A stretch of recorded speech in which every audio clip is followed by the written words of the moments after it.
2010 সালের আগ পর্যন্ত ওল্ড স্পিস মানে ছিল এটা বয়স্কদের পারফিউম। তরুণরা ভাবতো এটা তো আমার জন্য না। ওল্ড স্পিসের প্রতি আগ্রহ হারিয়ে ফেলেছিল তরুণরা।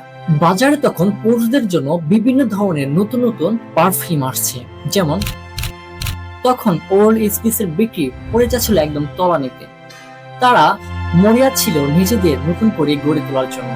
ওল্ড স্পিস এবং তাদের এজেন্সি ঠিক হলো তারা এমন একটা ক্যাম্পেইন বানাবে যা শুধু বিজ্ঞাপন নয়, এটা একটা অভিজ্ঞতা হবে। এবং 2010 সালে প্রকাশ করবে সেই বিজ্ঞাপন, the man your man could smell like. বিজ্ঞাপনটিতে দেখা যায় অভিনেতা ইসাইয়া মুস্তাফা এক দমকা আত্মবিশ্বাসী রসিক পুরুষ হিসাবে সরাসরি দর্শকদের দিকে তাকিয়ে কথা বলছে। তিনি বলছেন, look at your man now back to me. এই রসিকতা দ্রুত কাট এবং অতিরঞ্জিত দৃশ্য পুরো বিজ্ঞাপনটিকে ভাইরাল ম্যাজিক বিজ্ঞাপন বানিয়ে ফেলল। এবং এই বিজ্ঞাপনটি সফল হওয়ার বেশ কিছু কারণ রয়েছে। যেমন এই বিজ্ঞাপনটি ছিল অপ্রত্যাশিত ও মজার হওয়ায় দর্শকেরা এটা হাসতে হাসতে শেয়ার করেছিল এবং তারা সোশ্যাল মিডিয়া রিপ্লাই ভিডিও বানিয়েছে দর্শকদের প্রশ্নের রিয়েল টাইম রেসপন্স।